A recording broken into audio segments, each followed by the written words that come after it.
I really want us to have just like a conversation. We'll do 1 minute about our farms and then we'll jump into a talk.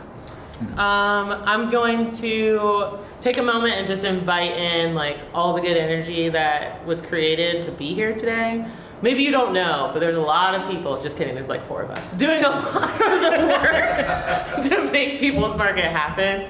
And the Spring Sprout is really for us to honor all of the work that's to come and all the harvest that's to come. And so our slogan around abundance and solidarity isn't just words. We're really interested in you feeling like you have a place in the food system and hearing stories from us about how we've sort of set aside space for us to grow as farmers and ranchers and people, honestly, because becoming a farmer has radically changed me. And abundance and solidarity are really different than I think sometimes people think. I think abundance is often as like, oh, well, these are my extras, my leavings, or the bad stuff that I don't want. Whereas we live in a country of abundance, a state of abundance, a town of abundance, a world of abundance. There are so many more resources that we aren't even thinking about, that we need to really focus in on and go, okay, how can I turn this waste into abundance, right? And so that, and then solidarity is deeper. It's not, I'm gonna buy from you. That's transactional, right? It's I have your name on my lips when I'm talking to other people. I know that if there is a problem that I can come and talk to you and sort it out. I know that you have perhaps a harder time as a black and brown producer than possibly white producers. I know that if you have under 20 acres of a farm, you probably have a harder time getting funding and getting things together than other farms, right? And that when we're first starting out as a baker or a maker of other things, that perhaps you need someone to bring you in and support you by purchasing, but not by transactionally purchasing, but by being like, whatever you need, how can we support you? You need to take a week off? Great, take a week off. We're here the next week. You need to go somewhere where you can make some money for a little while? Well, we're here when you want to come back. You know, that part of solidarity is also a part of what the co-op model stands for, but what People's Market stands for. Do you want to talk about your farm? Sure. So my little farm is called Chubby Bubby Farm. It's what we used to call my outer space kitten, who is still with me in here. He was a great cat, and I love him. He was my best friend. And so Chubby Bubby is we're on a traditional urban lot in Bloomington, and we are farming in our backyard, and we have garden beds and, you know, what you can do on a traditional lot. So no row cropping or no large plantings, but we are trying to grow as much as we possibly can in as small a space as we possibly can. The past couple of years, we have yielded so much food that we've been able to save it back for ourselves and start selling to the market, and that's really exciting. And then I also do value-added products from the herbs that I grow, the spices that I grow, and things like that. And we take other abundance from other folks and wild foraging and turn that into products to sell as well. And so I do a lot of jams and applesauce and apple butters and stuff like that. In particular, from wild forage apples, we forage mushrooms, we forage berries, we forage pawpaws. My wife is a pawpaw fiend. And so sometimes she'll give me some that I can give out to other people, but generally not. That is the one hoarding thing she's. And how long have you been farming, Jada? Not very long. I got roped into all of this. I used to have a full-time job, and now I'm jobless and digging in the dirt every day. So Hippie. Woo! Good transition. Yeah, I love it. Rob, do you want to go next? Sure. So I'm Rob Binder. I'm the owner of Little by Little Farm. Little by little, because in Spanish this means poco a poco, which is little by little. I started out with 3 goats and 12 chickens 22 years ago. Wow. Yeah. But you're only 38, Right. so how does that work? oh, I thought it was 28. Oh my Oh my God. God, I wish. The farm is in Zionsville, Indiana. We have, right now it's about 10 acres owned, and then another 10 acres for hay, for goats and sheep. Right now about 700 chickens, 400 turkeys, I don't know how many ducks, and then start growing strawberries, blackberries, and then produce, lettuce, tomatoes, and so forth.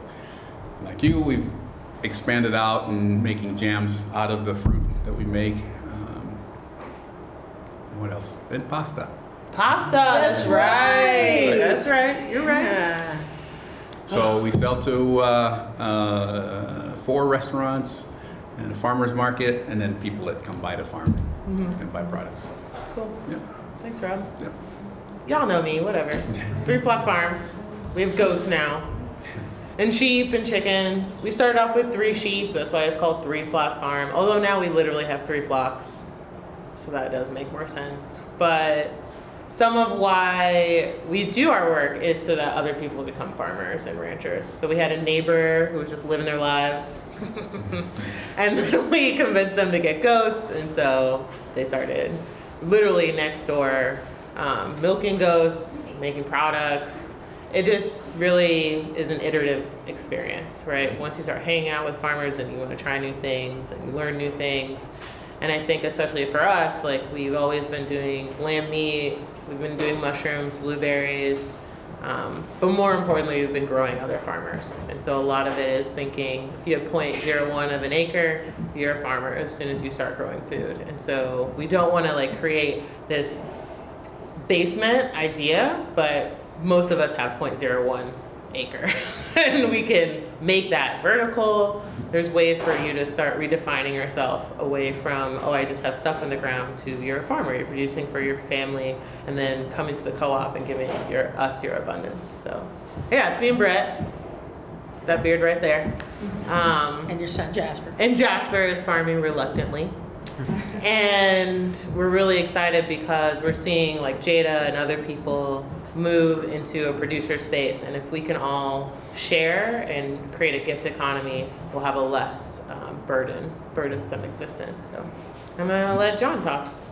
I'm John Kulo. I, with my partner Andrea, run and operate Seven Ridges Farm, which is located in the corner of Brown County, close to TC Steel. And it's actually land that I grew up on. My parents took it back over from, getting kind of turned into wild. And then at some point, after doing a lot of traveling and soul searching and realizing like, oh man, we just need to get back to land, where am I gonna do that?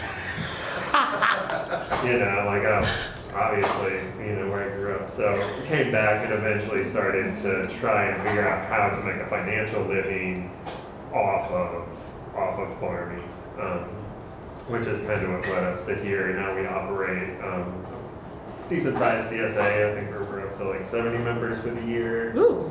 And we sell through here some. We hopefully will be selling through Blooming Foods. We'll sell at the farm stop. And then every year is trying to figure it out again. I think it's been a cool journey to come from like a subsistence like background through my parents and how I grew up to then come around to like a little bit more of a production model. And then hopefully by the time I'm older and start aging out of this, hopefully we'll have shifted it enough. I'm always kind of saying it's like, my dream is to be put out of the job because everybody's growing food. Yes. Because like, if that is what we end up going towards, knock on plastic, You know, like we'll have solved a lot of problems in the meantime, and I won't be worried about not having a job anymore, hopefully. So, yeah, it's kind of us in a nutshell. We grow vegetables and all that. Yeah. Thanks, John. Thanks, Rob. Thanks, Jada. It's so important that we get to know each other, so I just want to open up to questions, and I have more pointed questions. Do we have any questions for John, Rob, Jada? I guess for me. You can ask me stuff. Sweet potatoes. Oh man. Ooh, that's a long story. It's an awkward story, but the point is, there are plants that like you back, and sweet potatoes like me back. Somebody's dad may have told me that I had the sweet potatoes he's ever had in his life, so I took that personal. And they have a beautiful purple flower, and they're in the bindweed family, and so I have a bindweed problem. But when I grow sweet potatoes, the bindweed do nothing. I know, I'm gonna research it and make money off of this. But yeah, definitely sweet potatoes. Good question. Are there any other questions? Yeah. You mentioned having a herb garden. Is that, how much space do you need for that? Because I can't foresee us having yard space for a little while in our life, and I would like to still have a little container to grow some herbs for ourselves. The best thing about certain herbs is that you can grow them in your kitchen as long as you have enough light and that kind of stuff. So you know, and they can be perpetual that way because you can just chop off what you need and as it goes. I mean, really, it depends on the herbs. Yeah. Because some of the more Mediterranean herbs are not cold hardy at all. I mean, they're just not, and so you've got to season with them. So if you're putting them outside, especially things like basil, it's got to be nice and hot outside. Okay. And so I would say most herbs are weeds, yeah, Okay. and so they're like rock solid. You gotta want to kill them, yeah, yeah. kind of thing. Like I have 2 patches of mint. Oh yeah, yeah. oh yeah. No, It's a far away from everything else, yes. you know, so that it won't spread. So because we live in town and there are millions of deer in town, I was like, I'm gonna plant mint everywhere. I know it spreads, I don't care. I don't want grass, so I might as well plant mint. True, right? true. So, but it means every year while I'm clearing out my beds to prepare them for my flowers to grow or for different herbs to grow, I'm just yanking out mint like crazy. But it means I never. Don't do that. Well, I love it. I love But it. if you yank because- it up, I know it it spreads. spreads. I know, but that's the point ah, for me because I'm trying to get it to spread and kill all of my grass. And when it intermixes with everything, the deer leave my other stuff alone. And so it has really worked because I stupidly did that at first and I was like, oh, it's spreading even more. Oh crap. And I did more research. Again, it's just like you learn. you learn. One of the things that Mr. Smiley taught me was just you have to watch your garden. You have to watch where the sun is at. You have to watch what grows and what doesn't grow. And if you have good, if your soil is good for this thing, then keep growing that thing there, But if it doesn't, stuff keeps dying there, then maybe that's not good and you need to check the soil. But he told me to watch it and experiment too. And so that's sort of my approach to gardening is that I'm like, I don't know, let's see how it works. And as I started pulling up the mint and it started spreading more and more, the flowers that were getting chomped and eaten every single time, my crocuses, every time they would come up, they would get, chomped and eaten by the deer. That just stopped happening. And I was like, great. Yeah. I plant a lot of catmint too because it early flowers, and so the bees come to my yard really early, and it flowers all through the summer and even literally until it frosts. And so I like that because it brings the bees to my yard. It brings butterflies. It brings hummingbirds even too. And yeah, maybe I'm not going to eat a whole lot of catmint myself, and maybe my cat doesn't eat catmint at all. I hate his guts. But it is something that I can then give on to other people, and the neighborhood cats like it a lot. And it keeps the bunnies away and keeps the deer away, and it's beautiful, and every time I brush by it, it smells good. So sometimes it's not even about whether you're going to use an herb all the time, but like the other things that it does in your garden too.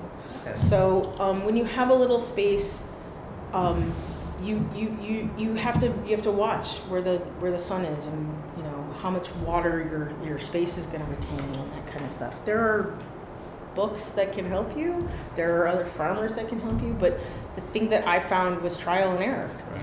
I think after seeing your garage setup, I'm pretty confident we can grow outside. Mhm. Because your plants seem really happy in there. Mhm. Yeah, I have like a hot house in my garage right now because I'm growing sprouts. And you can always get a plot, shameless plug, for $25 here at People's Cooperative Market in the High Tunnel. It's very true. You can get a plot for your Very family. true. Yeah, but there are people who do, especially rosemary, that have like they have bushes of rosemary where it's like this is a 25, 30-year-old bush of rosemary. In a pot. In a yeah, In a yeah, pot. In a Yeah. pot, yeah. I think I've seen a bonsai rosemary Yeah. before. Yes. Yes. Some people do like to scape them. Yeah, I think that's fun. I Yeah, know. but that would be what I would say. Yeah. Are there more questions? I know. I want to ask John. John, how many varieties are you growing this year? Just different vegetables. And we kind of, you know, if you get like the plant magazine, I feel like we try and grow a little bit of everything at this point because we do CSA style. So rather than specializing, we try and diversify and generalize. And I think that helps us in a lot of ways. I think sometimes it's hard because, like, as you say, like trial by error, you have to learn how to mess up, one vegetable many times. And since you aren't specializing, you kind of like don't get that many opportunities to mess up a vegetable in a year. But so right now we got head lettuce, one kind of head lettuce. We'll plant another kind of head lettuce. We've got turnips and bok choy, one variety of bok choy. We'll do another variety of bok choy. I've got like 10 varieties of tomatoes going. We'll do like 8 varieties of peppers or something like that. And so we just kind of try and run the gamut to give people, the full, everything that we can offer within a reason. There are certain things that, as somebody, you try things, right? Like it's part of like the farming thing. And when you try something, you're like, I'm not doing that. 100%. But then every now and again, you're like, all right, I'm going to try growing potatoes this year. Yeah. Yeah. Fine. I know it's not worth it for me, like financially, energetic wise, and it's not something I excel at, but I think it's worth it on like these other levels of like offering the CSA something special, learning something, doing something that's not financially is viable. It's actually like a really important thing as a farmer, as anybody who lives in capitalism. You have to do things that don't make sense to keep your soul alive. But yeah, we try and grow it all. We have grown pretty much every single vegetable like in the Johnny's catalog. Wow. At this point, we're like even scorzonera. Like sure, let's try it. Yeah. Yeah. That was a one-time thing. So there are plenty of vegetables like that. But it is nice to like try, and maybe you aren't going to try every variety of turnip or of tomato or of radish or so on and so forth, lettuce. But I think it's fun, to like try and pick 1 or 2 new vegetables or varieties a year and start small, start with something that you want, and then kind of like work your way out from like a core that works well. That's kind of like our model. It's like at this point I'm not trying that many new tomatoes in here. Yeah. Like these work. Maybe there's another one that might work better. Right. And I'll try 1 or 2 varieties, because tomatoes are pretty big for us. But yeah, not trying to, I feel like this is something my dad did, and I think this is probably why I'm kind of like, not into it, like the try 10 different broccolis. And be like, I'll try 1 or 2 broccolis at a time so I can like really observe them and not have like, when you only have like 2 or 4 plants, like it doesn't, they could just be in a weird part of the bed. Because we have, you know, how you have the beds and there's like this like shape to it sometimes. You're like, this section in here is weird. Does It's not weird. want to Does- grow does- anything. Yeah. Why? Right. It has all the same material that the Yeah. rest of the bed has. One thing we did, we dug up like a rock. It was this big in the middle of the bed. Just the other day, I was like, oh, that's why that area was Right. weird. So, you know, things like that, or like, who knows what was there before, or so, you know, so on and so forth. So, yeah, I just appreciate like trying, you know, growing little by little, poco a poco, and Yeah. like, I think that's been kind of our model, but then also, you know, through that series, like, now we kind of can do it all and have a pretty good idea of like, okay, so like we are going to grow spores in there. How am I going to, you know, what's this closest to? How am I going to grow this and try and do it well? Yeah. Yeah, I had a spot that wasn't growing anything. Turns out baby bunnies were hiding in there. That's cute though. I like that. I was like, damn you. Yeah.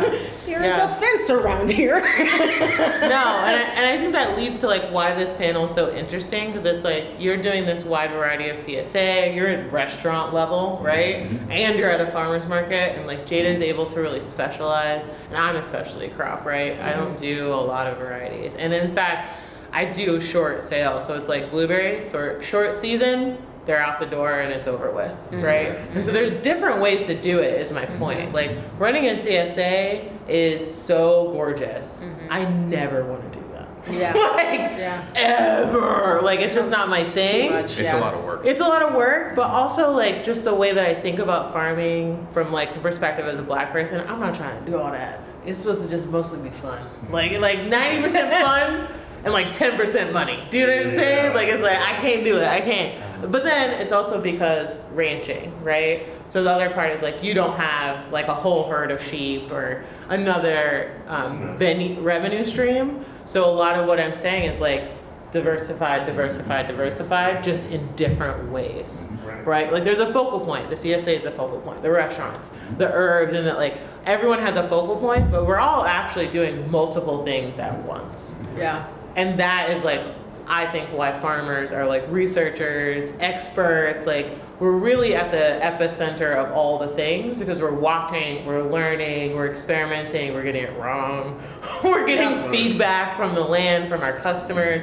Like I think we even talked about it. There was a whole season where people were in love with a particular vegetable, and then the next year they don't fucking They care didn't want about to it at all. It's that, what is it, the Mizuna like lettuce, is that what it's called? That like, God. yeah, that everybody was like really into, and now it feels like they're not into because they're bitter.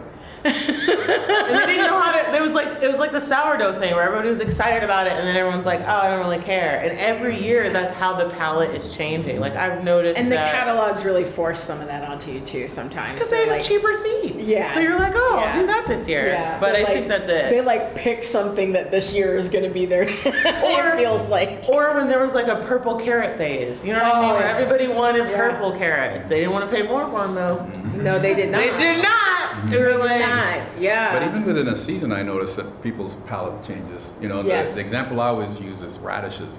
So Oh, in the springtime, I can't produce enough radishes. You know, Right. summertime comes, people are like, no.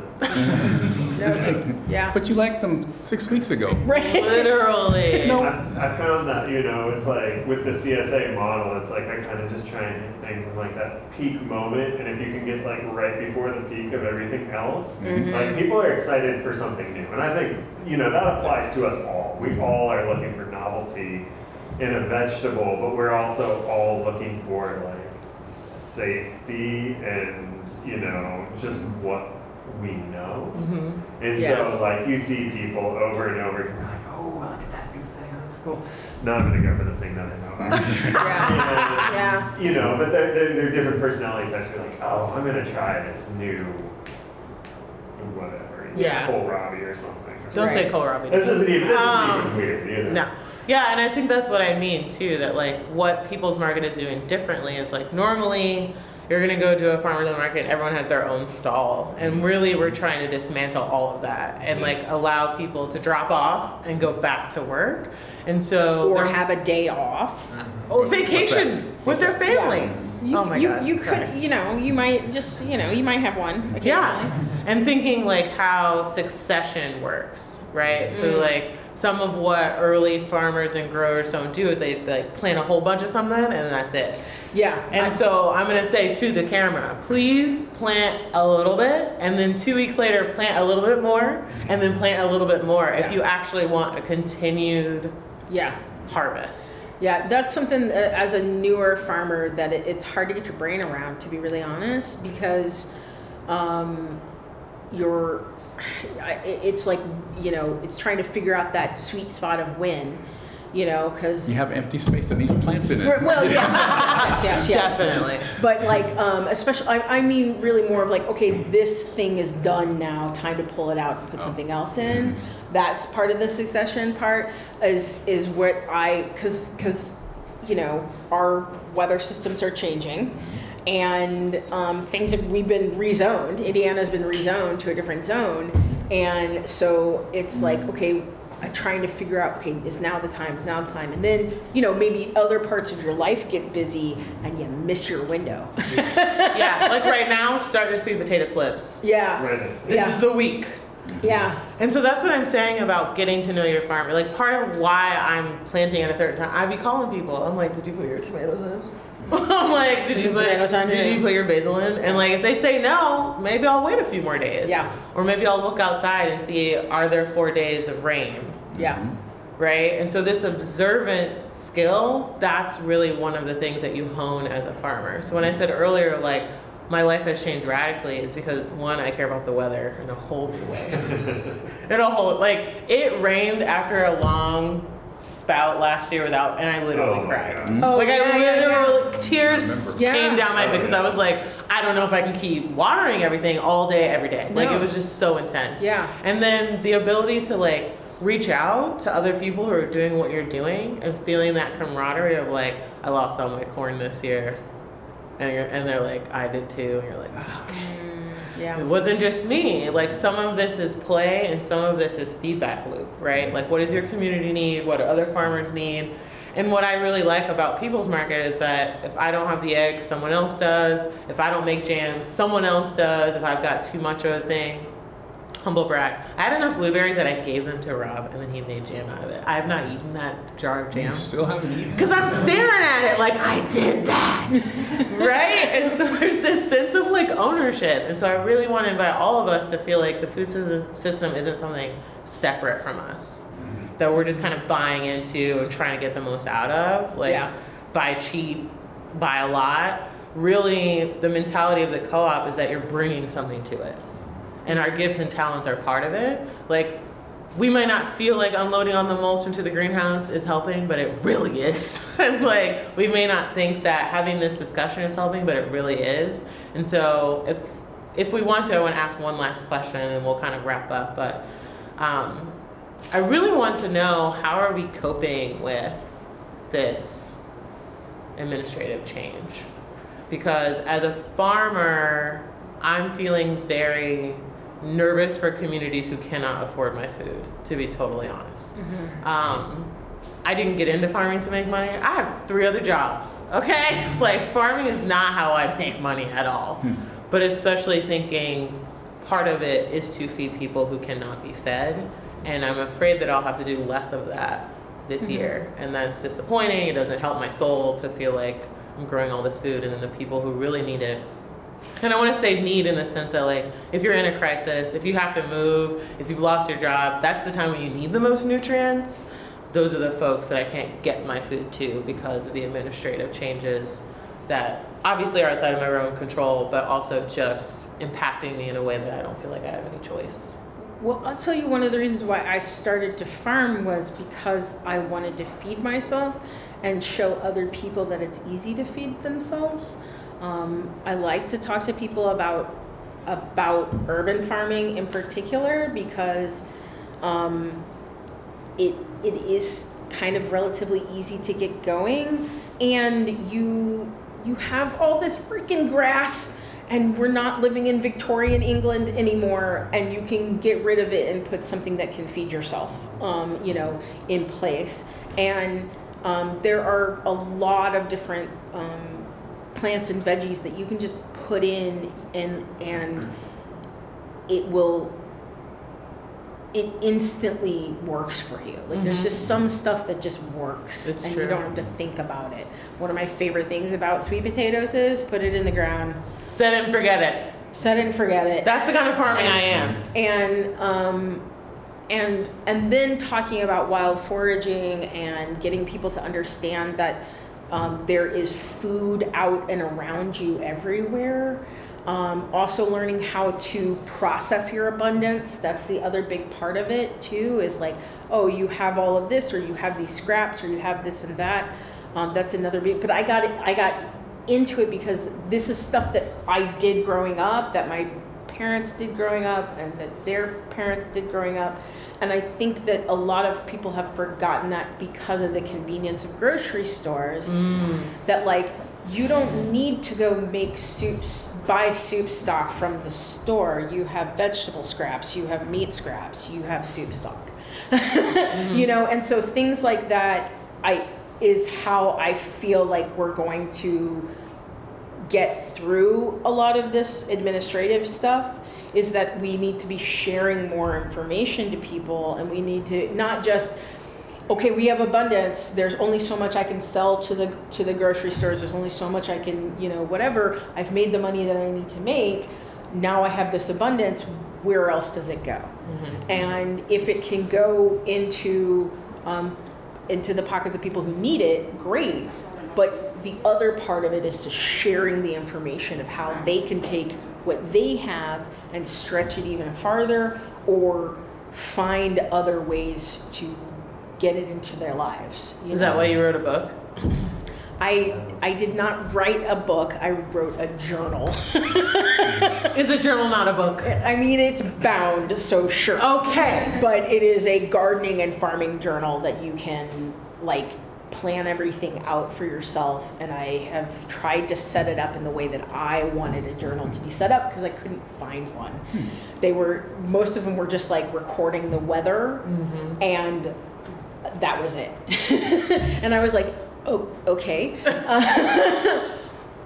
What I need is a space to plan my garden out, a space to inventory all the seeds I have, a space to inventory all the plants that I have that are going to come back every single year, and the ability to take notes on every week as I'm going through what is getting planted and what is not getting planted. Beautiful. And that wasn't, I couldn't find a journal like that, so I made one, and they are for sale. Right? Rob, John, do you want to comment on that? I look at it, the current situation differently, in that, if tariffs, for example, in Mexico go into effect, that's going to make food from Mexico more expensive. And I'm already seeing it, that people are starting to go, I want to buy local, and so the demand is there, kind of thing. So it's not that I'm in favor of tariffs, but if it drives business my way, okay. Yeah. And there's a capacity of that, right? So like you're at that level where you can meet that demand point. I mean, it reminds me a lot of COVID. When COVID hit, Yes. I was selling 6 dozen eggs a week, and I went literally overnight to 6 dozen a day. Yeah, overnight. Yeah. March 15th, Wow. Yeah. 2020. Yeah. And that's what I'm seeing happening now. The eggs earlier this year were stupid, crazy. They still are. They still are. Somebody told me they were still selling them for $8 in Ellettsville somewhere. $9. $9? Yeah. And I'm seeing it. People are coming to the farm and buying chickens and hens and so forth. And it's like, Uptick. Okay. Yeah. For sure. So meeting the demand. Yeah, I like it. How has the administration affected us besides, being slightly more stressed whenever I look at the news on an individual level? So we have a lot of USDA and NRCS grants, and I think, you know, it felt very up in the air. It still feels up in the air, even though having just talked to like the NRCS rep yesterday, she being like, basically, if you have anything, the old practices, equip practices, it's fine. If you have anything through like the Inflation Reduction Act, that all got axed. And so like personally, we aren't as affected, but like I don't know what the different practices are, but I'm sure they got rid of a lot of practices designed to help real people. And so, you know, just putting us in an uncertainty of like, well, is this thousands of dollar projects like gonna just get axed? Like, am I gonna be out? I don't know. You know, so I think there's like a good amount of uncertainty, but I think, you know, within that there is like, yeah, this reaction to uncertain times, and it happened during COVID, and I'm not seeing it as much now, but I hope I hope like these movements happen and something sticks a little bit more with people's reaction to like these massive global political schemes by, you know, ridiculously rich elite people, is to pull in, you know, one way to react is to like, yeah, strengthen local communities, buy local, support local, and yeah, I hope that's happening. I'm not sure how much it is. Like, to some degree, I'm sure it is, but yeah, I think, you know, it's just kind of like, I've kind of been pondering in my head, like, all right, you know, when people are really fed up with like everything that's going on, like, there's gonna have to be massive strikes. Like that's how this gets fixed, right? Or not fixed. This is one way to react.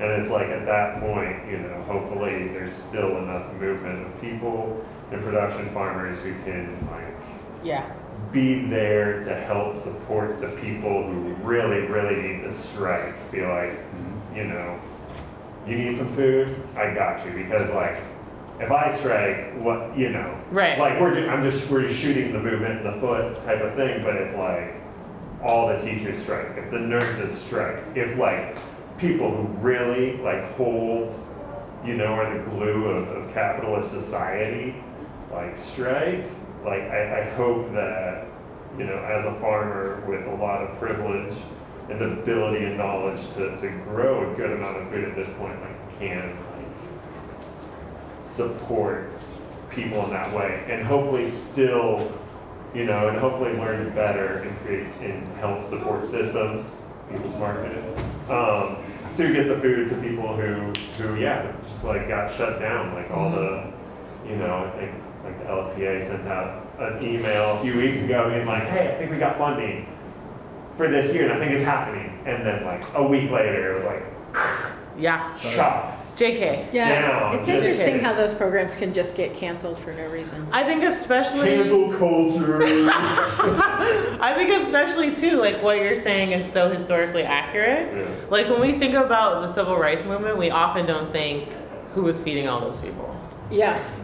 Like those marchers weren't just like Yes. not eating. And like the people who got fired for voting, the people who lost their jobs for voting, they were being fed by their communities. Yes. And so I want to leave us with this image of like, there isn't such a thing or a world in which food is not political.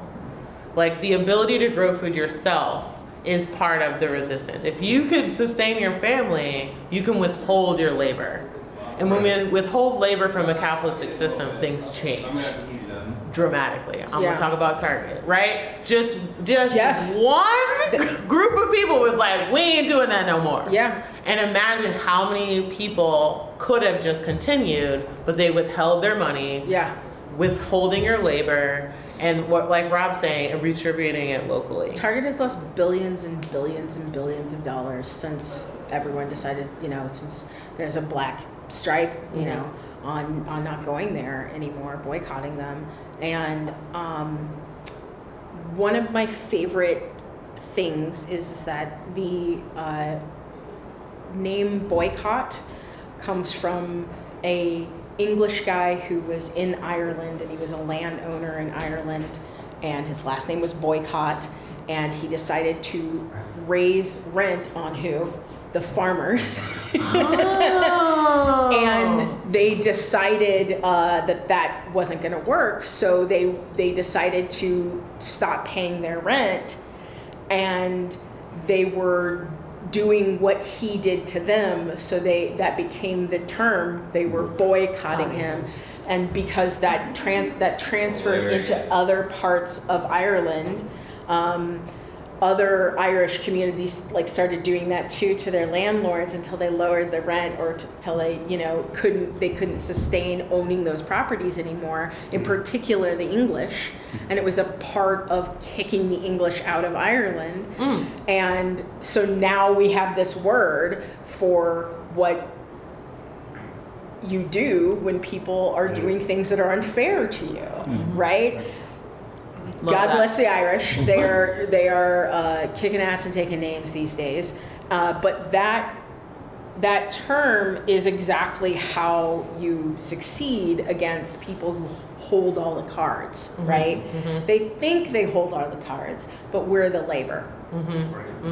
You know, if you can't kick all of us off of our land, that's for sure. Because especially when the people